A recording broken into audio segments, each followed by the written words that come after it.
Hello, everybody. This is Carol Maletta.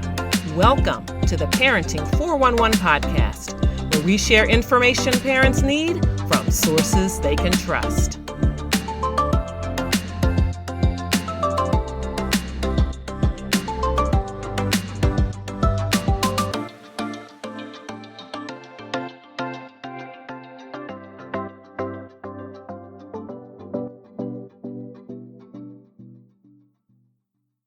Welcome to another episode of the Parenting 411 podcast, where we dive deep into the heart of family life, bringing you insights, stories, and expert advice. Today is no different. We have a truly special guest, Dr. Shawne Duperon.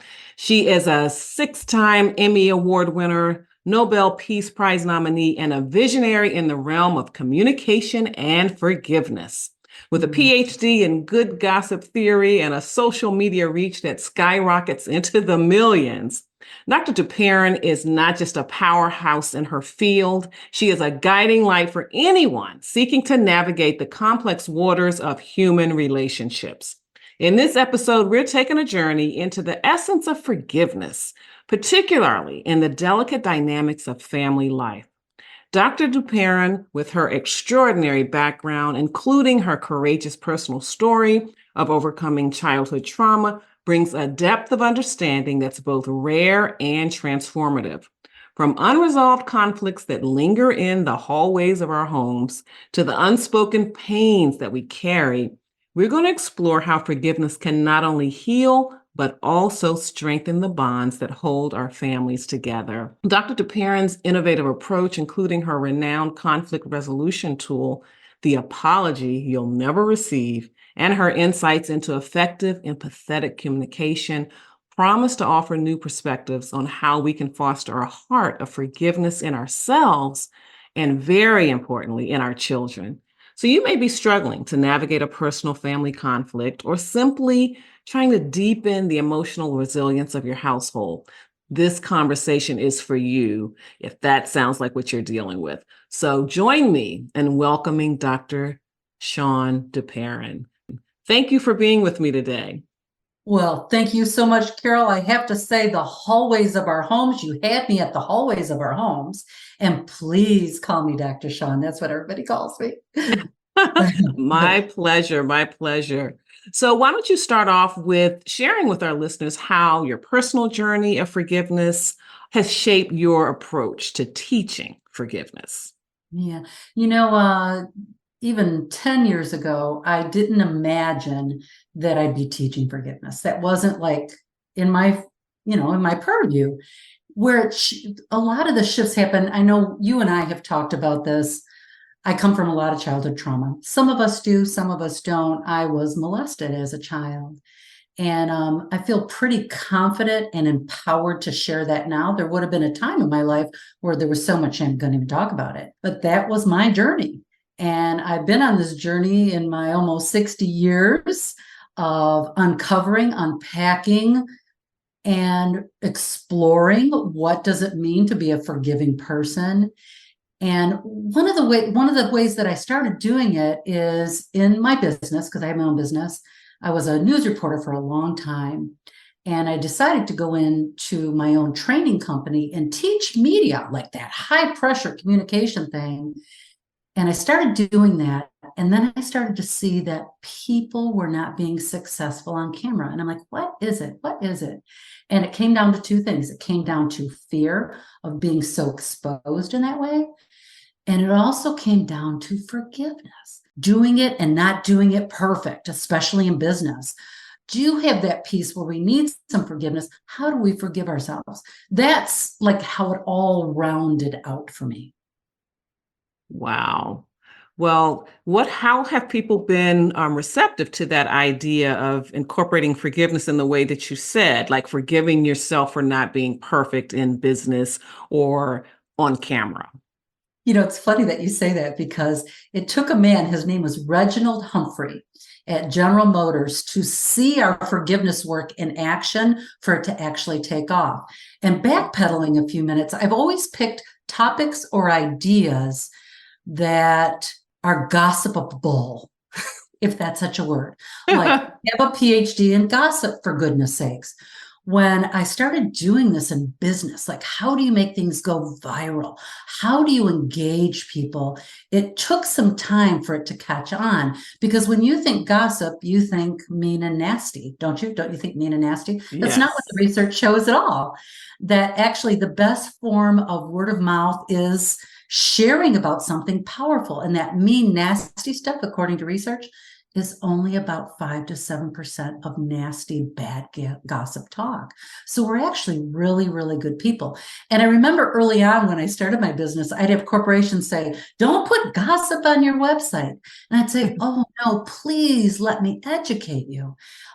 There's reasons why gossip is the way that it is. It sets social norms. There's 95% positive to this. And let me show you how and why. So slowly having those conversations. And the reason I bring this up now is because I went through the same thing with forgiveness. The same thing. As soon as someone in business, because I work a lot as a certified woman business owner, I work with a lot of large corporations. And when they hear forgiveness, they think it's Jesus. I have nothing against Jesus. Mm-hmm. And the conversation of forgiveness that we train in doesn't have a whole lot to do with religion. It has to do with emotional intelligence. Forgiveness in our world is a skill.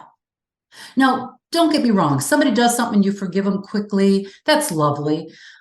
But not all things are created equal. There's certain things that we struggle to forgive. Think about the woman whose son was murdered. That's a pretty tough thing to forgive. That's not going to happen overnight. You hear those news stories. I remember when the Amish folks, do you remember when the Amish folks, gosh, that would have been like 15 years ago. So many people died. And the next day they were already pledging forgiveness. That's not real in the real world. Good for them, good on them that they can do it, but it portrays the conversation and creates these misnomers and these fallacies and these myths about forgiveness. So my goal has been, what is real forgiveness? What's the real deal? What's authentic? I like that. And it's very, very important. And I want to talk about it in the context of families, because we know that there are a lot of conflicts and hurt feelings that come up in families, and they can linger for years. And I wonder, how can you give parents some advice and some thoughts on how to find a path to toward forgiveness, and what forgiveness would look like? Because I think that's another thing as well, because many people feel like, well, I don't want to forgive because I'll never forget what happened, or they feel that it makes them look weak or something like that. So let's talk about what forgiveness could look like, and then some advice on how parents and family members, not just parents, can pursue that.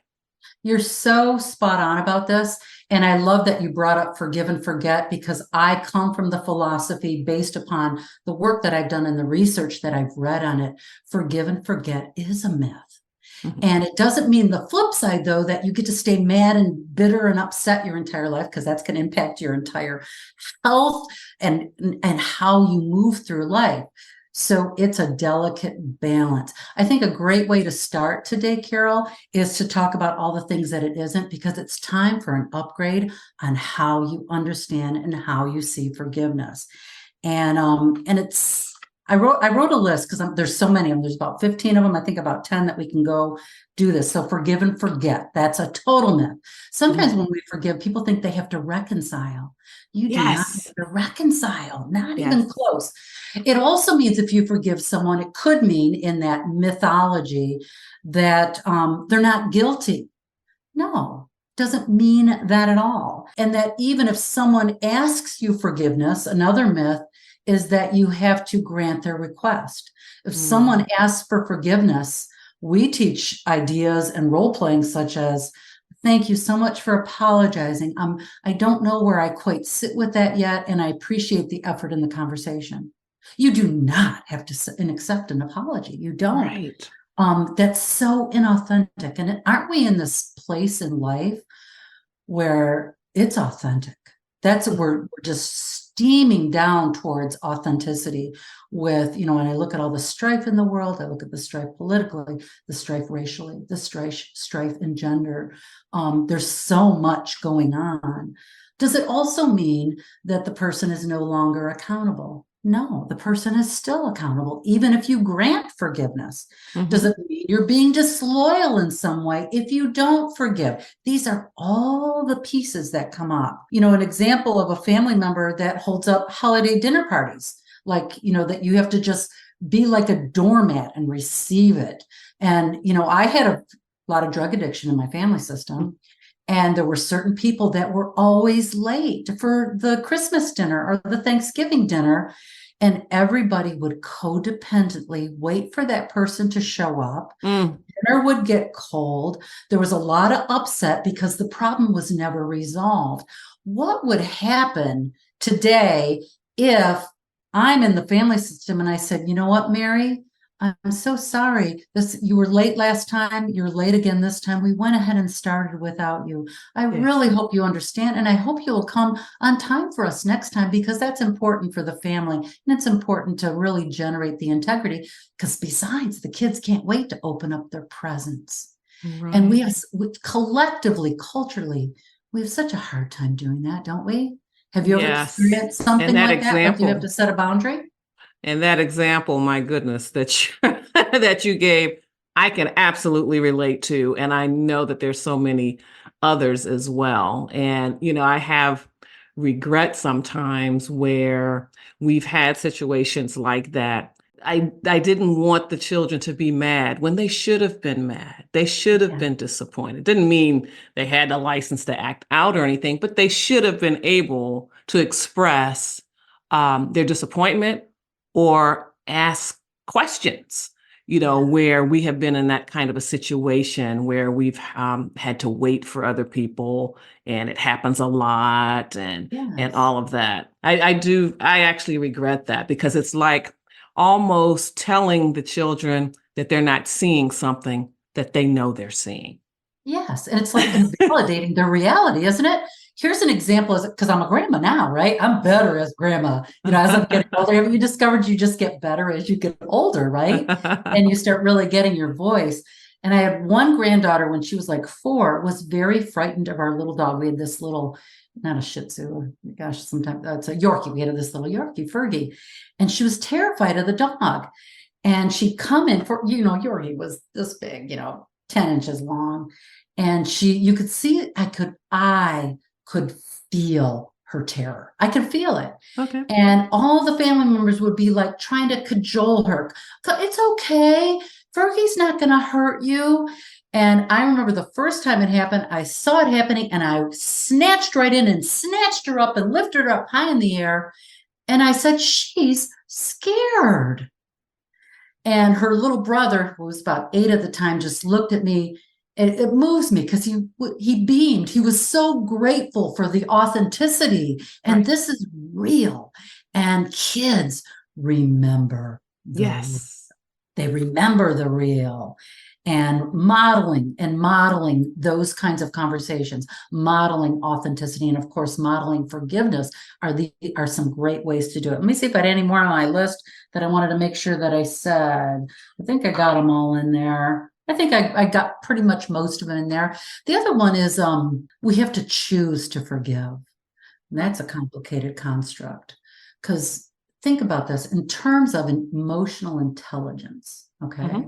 I chose to forgive the man who molested me as a child. That was a journey. I didn't choose forgiveness at the onset.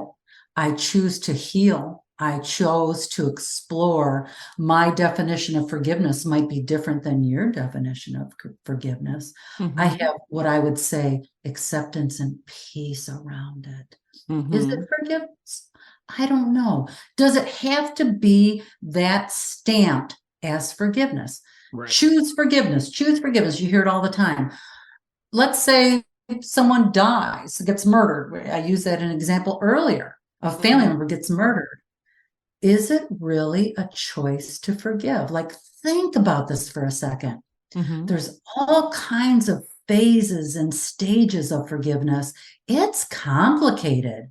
That might be a 20-year journey. And to always have that shaming pressure to forgive, it's kind of silly when you think about it and when you look at it in terms of emotional intelligence. And this is really challenges us all in how we look at forgiveness. Because if we're spiritual, we're going to forgive. No, the most spiritual people in the universe get really, really mad. Doesn't mean they're violent. They do get mad. Dr. Martin Luther King, I've read so many of his essays, even prior to racial disparities.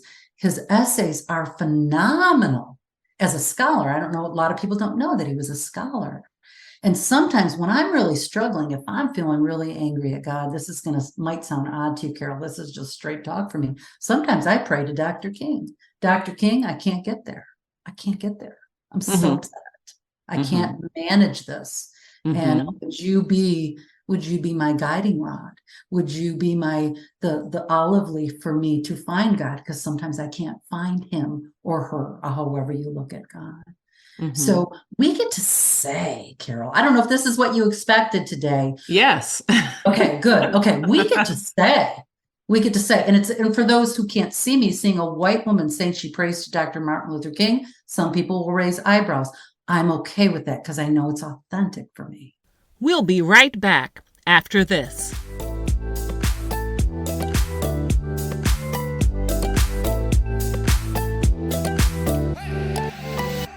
If you're looking to reach a massive audience of parents and caregivers, then look no further than Pro Picks by the Parenting 411, the ultimate marketing program designed to skyrocket your brand to new heights. With Pro Picks, we've created 3 incredible packages to suit your marketing needs and budget. So let's take a look. First up is our social starter package. You'll receive a stunning graphic promo piece, plus we'll also feature your brand on the Parenting 411 Instagram page. It's the perfect way to make a memorable first impression and get parents buzzing about your business. Now, if you're ready to level up, our Parenting Pro package is where it's at. You'll enjoy all the benefits of the social starter package, plus more awesome benefits, including exposure on the Parenting 411 podcast, which reaches parents in more than 22 countries each week. But wait, there's more. For those seeking the pinnacle of marketing power, our Elite Exposure package is the way to go. You'll get even more exposure across our platform, including thousands of followers and connections on LinkedIn. Get ready to dominate the airwaves and establish yourself as the go-to resource for families everywhere. Take advantage of Pro Picks by the Parenting 411 today and unlock unparalleled marketing opportunities for your business. But I should tell you that prices are set to increase on November 1st, so act now. Pro Picks by the Parenting 411 is your passport to the hearts and minds of parents. Visit ProPicksbyP411.com. Join us today and watch the magic happen.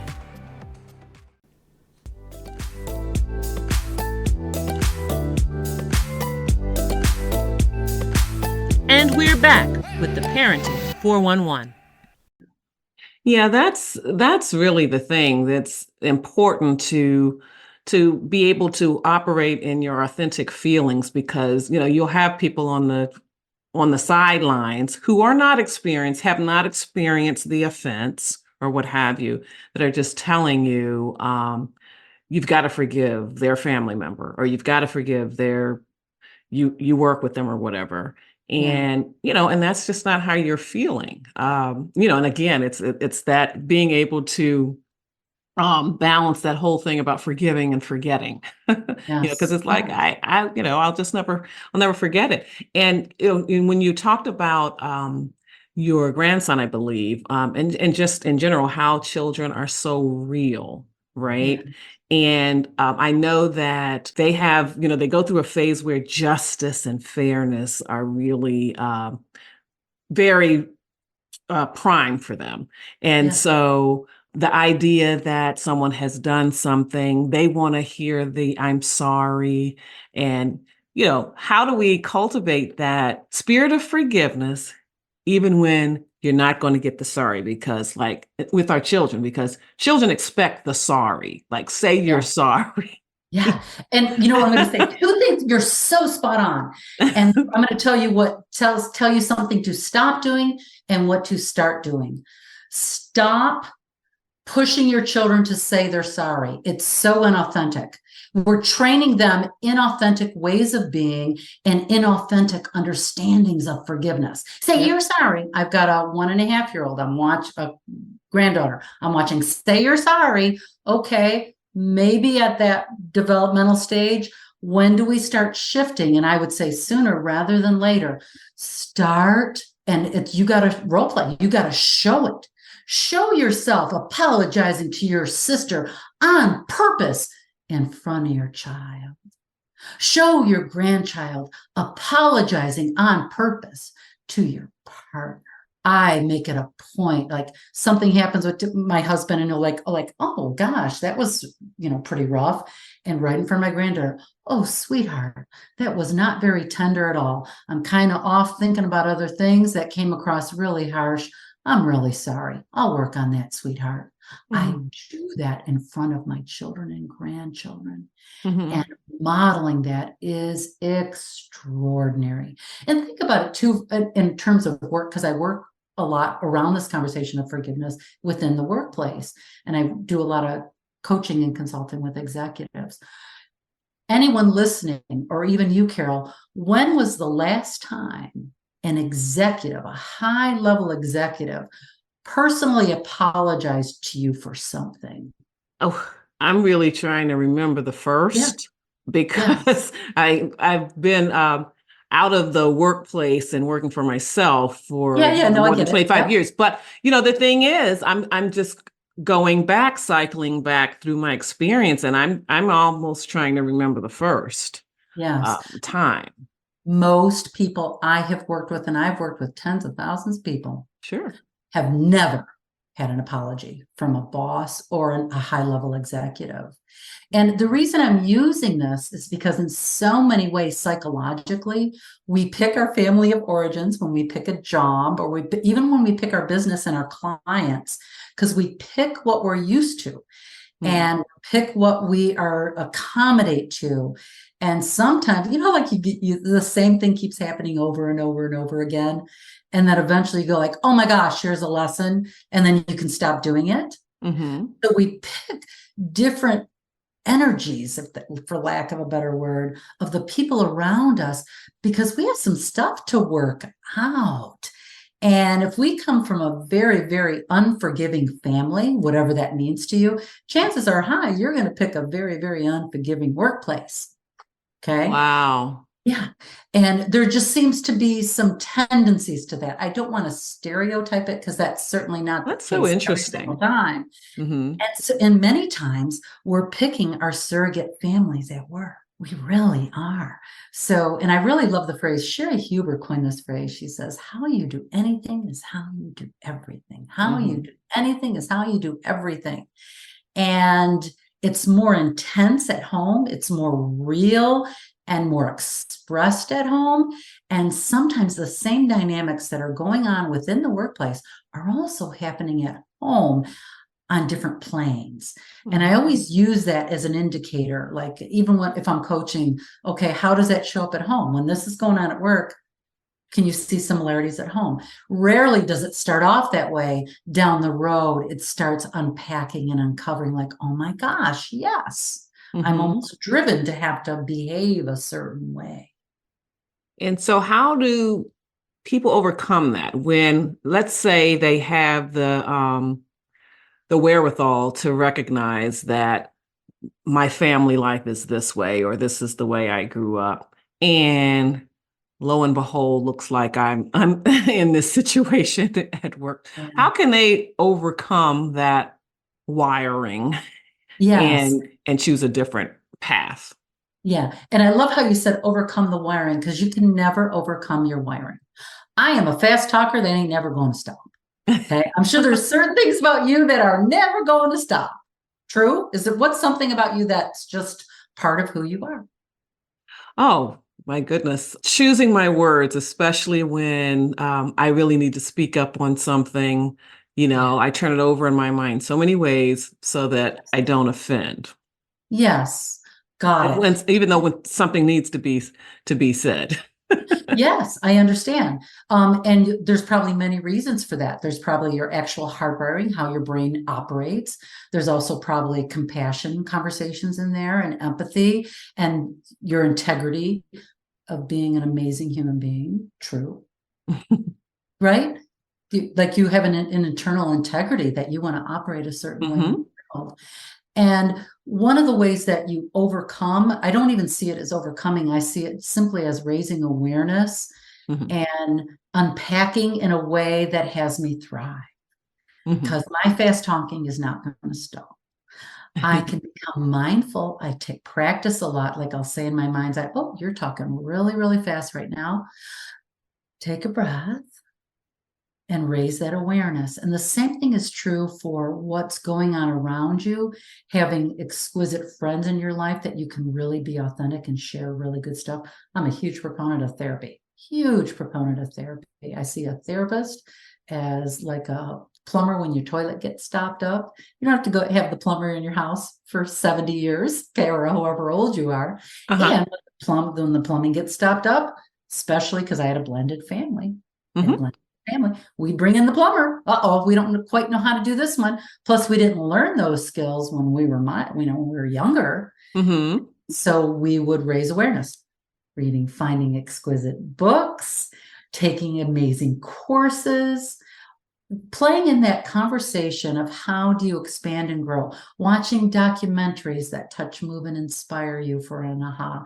Because I believe ahas are possible, like having an aha, like, wow. I believe it's possible at all times. I just had an aha last week about my mother. That was just extraordinary. So, and this is 4 years after her death, and many iterations of working through trauma. And of course, it's much more complicated when trauma is involved, right? Wow. So, you have the tool, the apology you'll never receive, that you use in your work. How might it be applied in family dynamics? Because I know you work with a lot of corporations. Yes. And saying that I work with families is accurate too, because That's true. every person I work with, they have a family. That's and true. It's true. And it blends to internal, at home. We're human beings, right? And how about I do this, Carol? How about I share what the tool is, and then we can do some applications, okay? Okay. And it also depends on your children too, because looking at their developmental stages, having a hard time with cognitive dissonance by the time they're 12. So we're looking from that age group from 7 to 9, when they really start mastering looking at things cognitively. So this conversation isn't going to apply to a 5 and below, although there can be ways to do it. Okay. Right. The tool is this, and the tool really is exquisite. And it's based on a real example of something that happened to me, and applied through neuroscience and research. And the broad-based research is about our brains are powerful. We believe ourselves. If we say something bad's going to happen, or think something bad always happens, Murphy's Law or whatever, or even when you think about a lemon. You can taste a lemon. Your brain is that powerful. You can taste a lemon right now. I sure can. As soon as you said it. Yes. We believe what we tell each other. Yes. And I when we tell ourselves, and I actually assert that the bulk of conflict happens before we even open our mouths. The bulk of conflict, because let's use that example of that person that's always late. I'm already ruminating my brain. Okay, this is the 6th time Linda's late. Oh my gosh, I'm so angry about this because it's gone on for so long. And so we don't approach Linda with grace and calm and self-soothing, and where we're regulated in the moment. We blast them. When we're angry, what are you doing? Yes. And that ain't going, that's not going to solve anything, right? So it comes from that mindset of our brains are so powerful. And so this is where it came from. It came from my neighbor, and I call him Bob.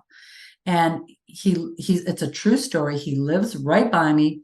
and I'd go out to get the mail, and I'd see him, and as soon as I'd see him, I could feel my irritation.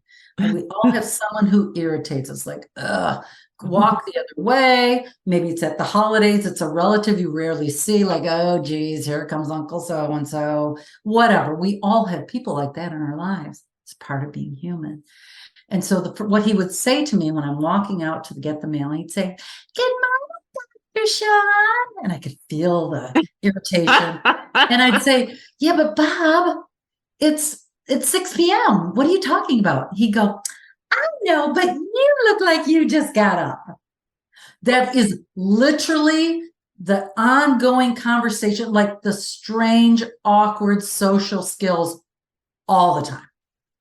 Constant. So he was annoying. Now, I didn't really think about him when I didn't see him. It's just when I'd see him, like, oh, geez, here he comes. Okay. And the more that I think about that, in terms of what I do for a living, and of course, I'm the forgiveness lady by now, it's like, it's not working for me, because if he were to gossip about me in the neighborhood, his only experience of me would be, remember, I have a different definition of gossip.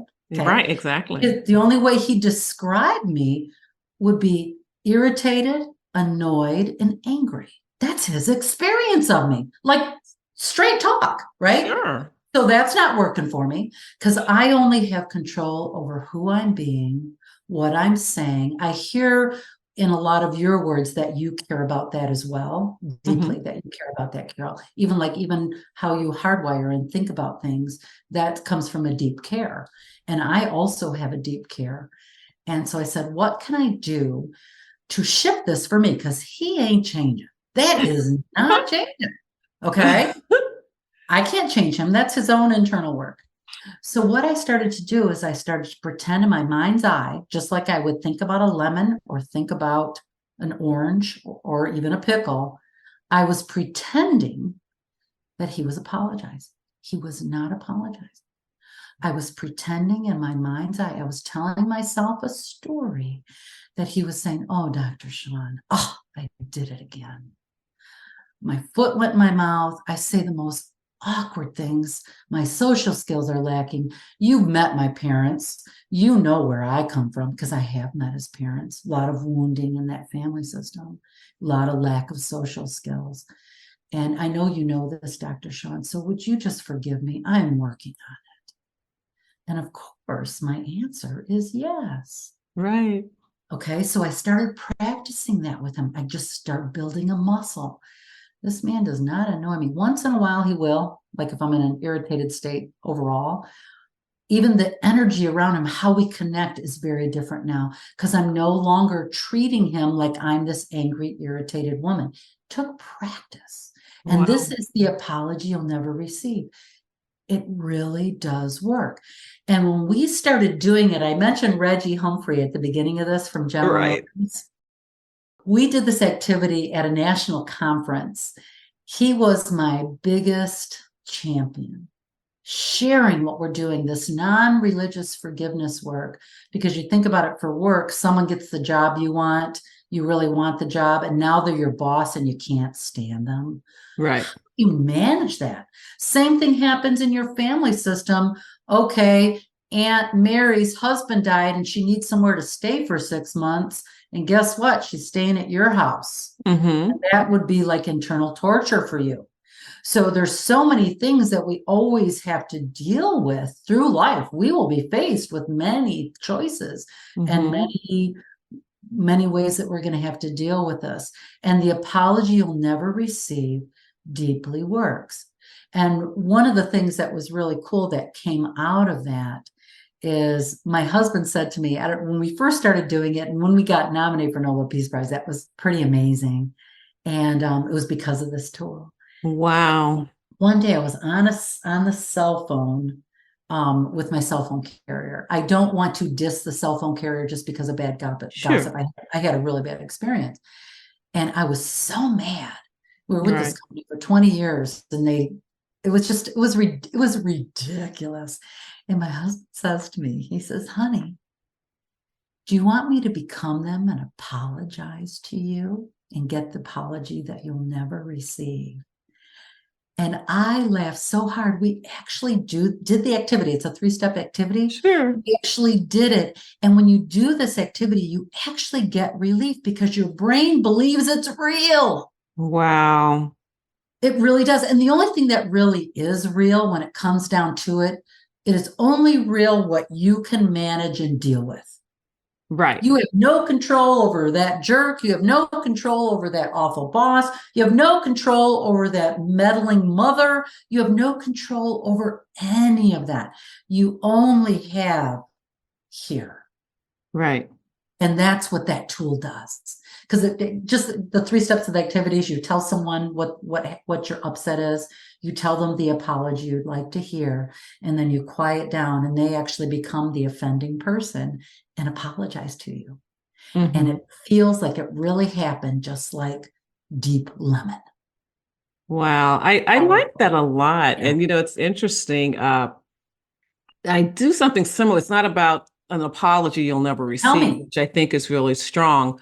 Yeah. But I tried to practice something similar just with my children in terms of getting them to articulate a challenge they might have been having, whether it was at home or at school. And it would be about having them describe the problem without pointing the finger, what's happening. Yeah. And so it might be, I'm not being listened to, or my personal space is being invaded. So it's not Tommy is doing X, Y, and Z. It's this is a situation. This is what's happening. And then what would you like to be? What would you like the experience to be? And it's like, okay, I would like for people not to be coming in my face. And, when I'm trying to play on the playground, because they were younger then, when I'm playing on the playground and I'm playing my games and all that, I would not like to have people hanging on me and whatever. And so, it's kind of like giving them their wish, like what would it be like? What would your day be like if it It's could be genius. right? But I love it in terms of the apology. Definitely. And especially when you're dealing with hard situations and you are dealing with people that might not actually understand Yeah. the impact of their actions, and you really won't get the apology. You really are Can not we going to get the unpack a little bit of apology. what you said? Because I love what you said. And Hmm. I'm wondering what your thoughts are about it, because we're going to talk about like what can we do for our kids for forgiveness and blah, blah. And for me, as a human being, the issue seems to be exactly what you just touched on. Hmm. Having your feelings about all these things, because what's even more harder to digest for children is their anger. They don't know how to manage anger. Hmm. And to me, forgiveness is almost secondary, because anger comes first and then forgiveness happens because some kind of strife happened because of the anger. And Yes. getting to that place of that anger or those feelings is imperative to this whole journey of evolving as a human and emotional intelligence. And so what I'm just wondering what your thoughts are about anger in general and ways that we can help kids, because we know things like let them, have them self-soothe, clench fists for a minute so they can start managing the feelings, because sometimes we equate anger with violence. Anger and violence are not the same thing. That's our fear collectively and culturally, but it's Hmm. not. If we Hmm. yell and shout, that can feel violent for people, for us that are very sensitive. I'm really sensitive. Hollering is hard on my nervous system. How Hmm. can we teach these children 2, 3, 4, 5? By the time they're 5, they're pretty much made in a lot of ways, Hmm. their belief systems, right? And how can we help them with anger early on so that the transition to learn more about forgiveness in that emotional, cognitive way, that they can embrace it? We'll be right back after this.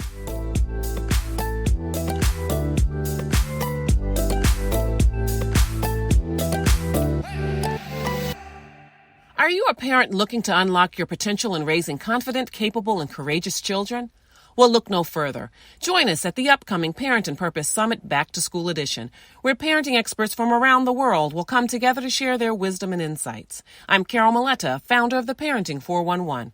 This summit is your opportunity to gain essential skills and tools to become the parent you've always aspired to be. Over 5 incredible days, we'll dive deep into topics like positive discipline, effective communication, mental health, self-care, school readiness, and more.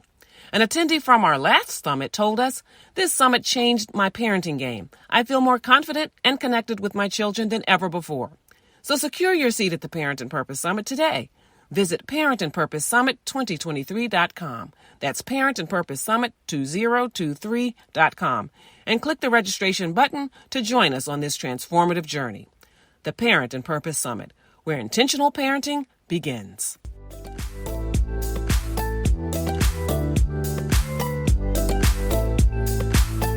And we're back with the Parenting 411.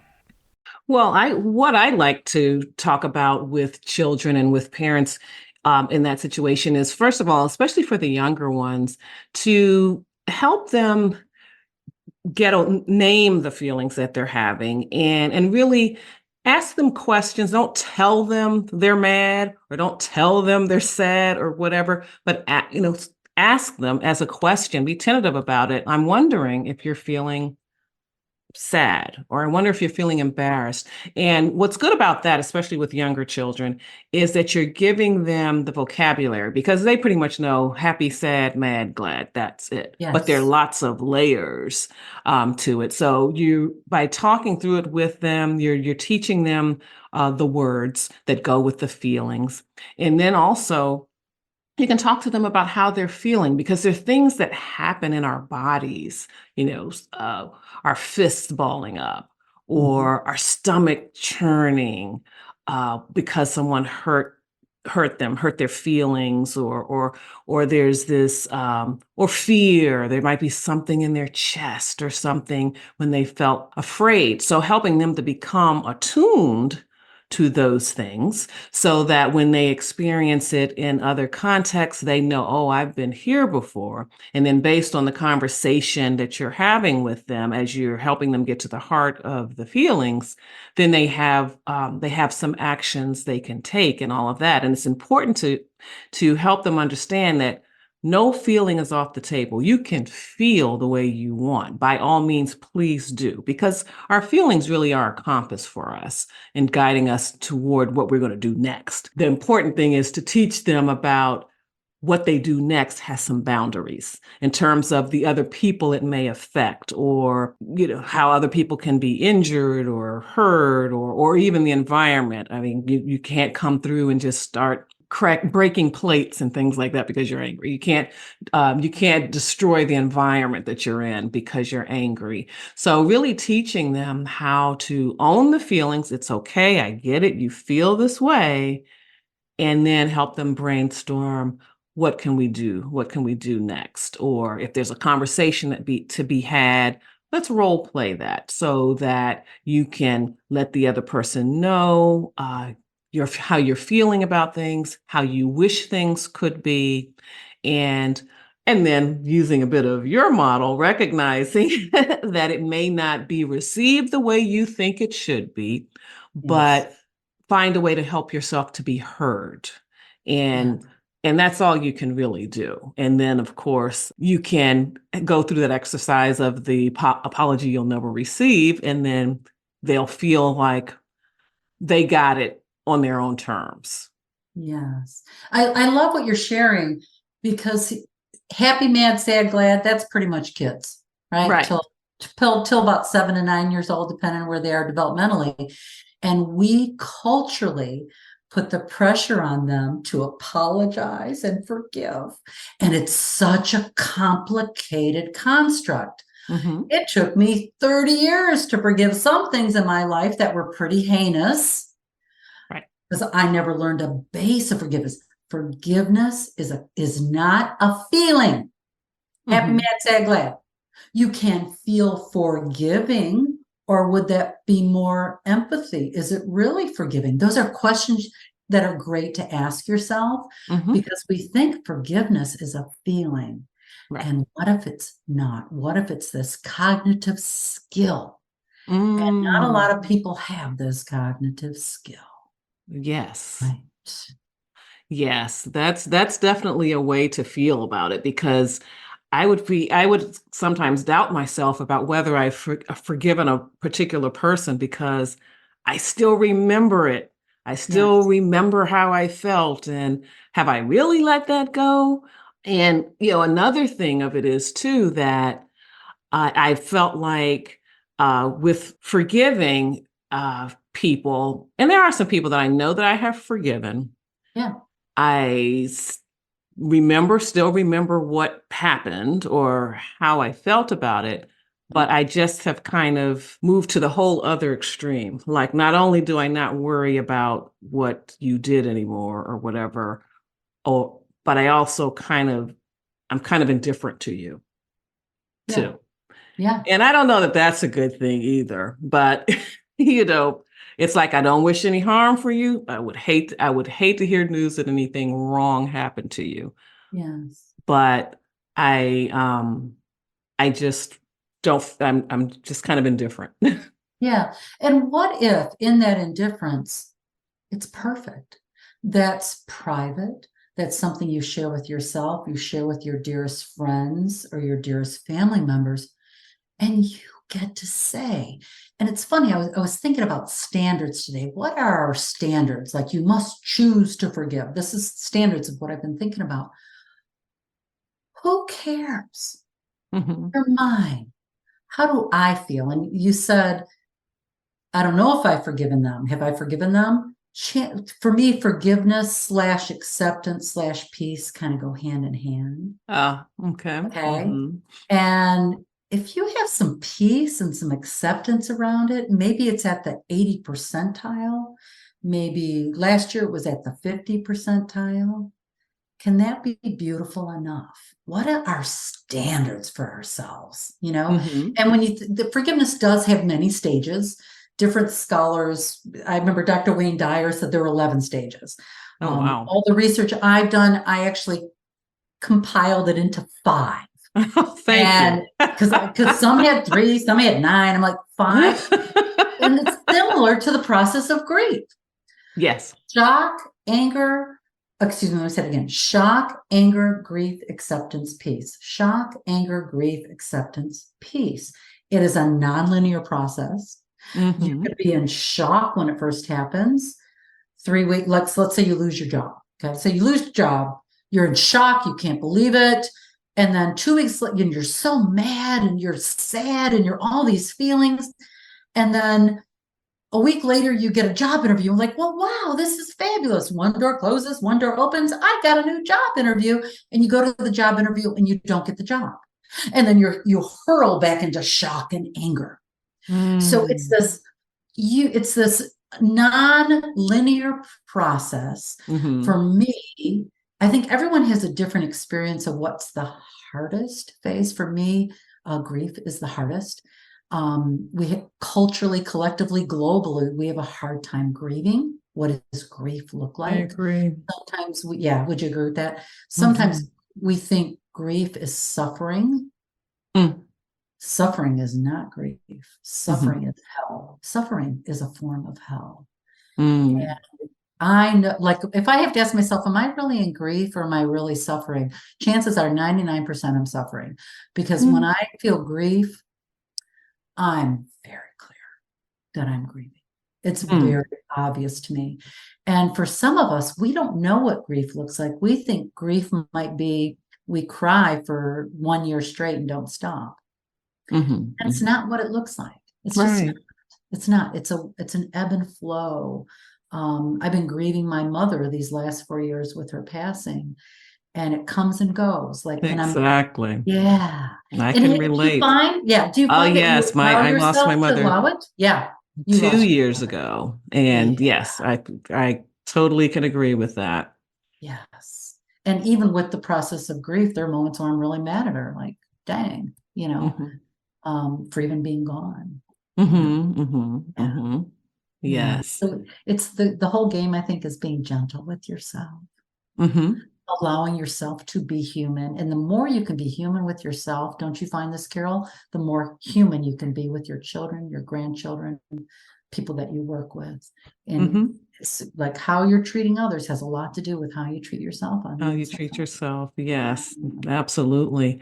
Now, I wonder if you could share like an example of how you've shared your tool, the transformative power you've seen from it, like a situation where they really needed you.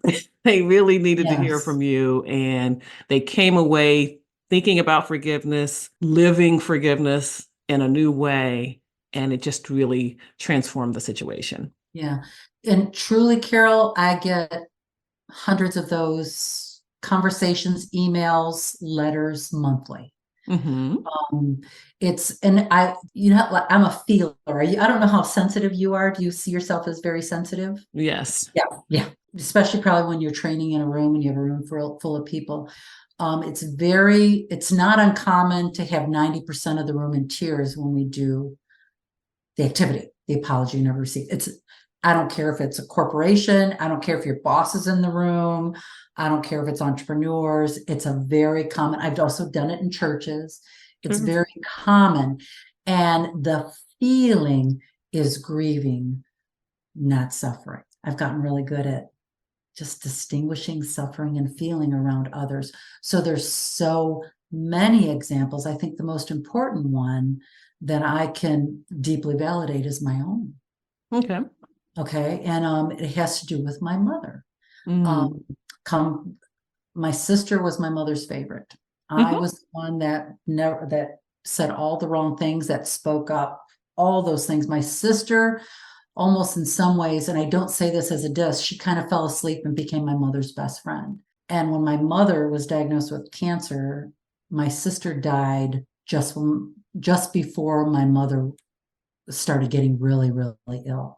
And in my Mm. mother's world, that was the worst thing that could have happened. She's pretty much said in so many words she wished was me that had gone and not my sister, Mm. Cindy.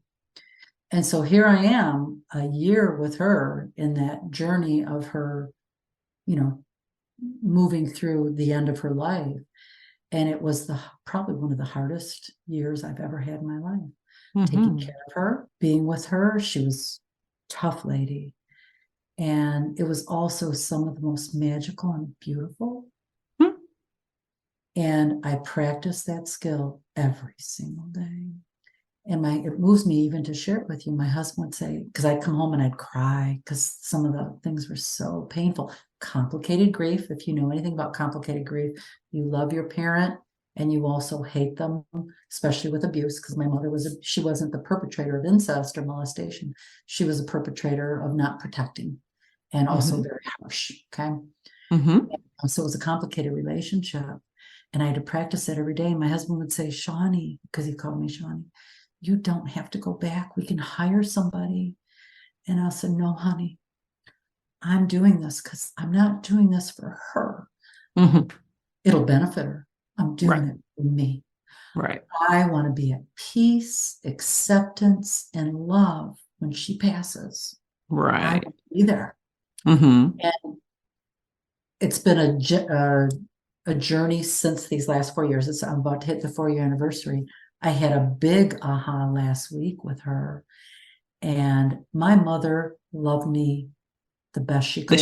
Mm-hmm. And you know what else? This was my aha, like the essence of my aha with doing this work, with accepting the apology you never received, is she gave 500%. Mm-hmm. Efforting with me. And here's how I know my mother was deeply, fundamentally, religiously painful, Mm. very religious. It was difficult. And she wrote a lot to God and to Jesus. And there Mm-hmm. were parts of her belief that I embraced because I aligned and they're beautiful. There were many parts I couldn't. One thing I could align with her is there were so many writings that I found later after she passed that she'd just say, Dear God, dear Jesus, help me with Shawne. Help me love her, help me be kind to her. I can't believe I get so irritated with her. It was even her own version of the apology you can't receive, saying it to me. Right. And I deeply embraced that last week. Like, wow, my mom Mm-hmm. deeply efforted. 500%. Right. That was her version of it. And I admire that, Carol. Yes, Yeah. that is beautiful. Yes. Yes. So that's a full coming circle in so many ways. I can't wait to see where I'll be with my relationship internally and spiritually with my mother in 10 years. I just imagine it will only get better. It's a journey, it's an internal journey, this forgiveness conversation. Mm-hmm. And I believe it's all possible. I believe you can forgive anything. Mm-hmm. I Mm-hmm. really believe you can. Yeah. Wow. Well, I think that this conversation has been really encouraging for our listeners who believe that they have the one thing or they've had the one experience that can't be forgiven. And Yes. I hope that I really believe that they will have some hope. And I certainly want to make sure that they follow you to learn more about what you're doing, learn more about the apology you'll never receive. So how can they do that? They can do that through Facebook. We've got a pretty cool following on called Project Forgive on Facebook. Also, connect with me on LinkedIn. We share a lot of our forgiveness tools and techniques within the workplace that can be applied to home. And we also do the Apology You'll Never Receive workshop every 4 months. We do it every 4 months on Zoom. It's like $6 to do it. And if you can't afford it, we have scholarships. So we never turn anyone away to experience this beautiful tool. Yeah. Well, thank you so much. And to all our listeners, thank you for tuning into the Parenting 411, where we deliver information parents need from sources they can trust. As always, follow us at the Parenting 411 on Facebook, Instagram, and YouTube. And I tell you, if you're listening right now, I want you to head on over to YouTube so that you can watch the video of our conversation. And you may hear something new this time if you go on over to head on over to YouTube where we will have this video for you. And also don't forget to grab my fireproof quotes. They are to encourage you because we all face crises and we just wonder how we're going to push through. So I want you to grab that. You'll also become part of my community. So you can head on over to bit.ly/fireproof2. That's bit.ly/fireproof2. And as always, remember that it is never too late to be the parent you want to be. Can't wait to talk to you again soon. Bye.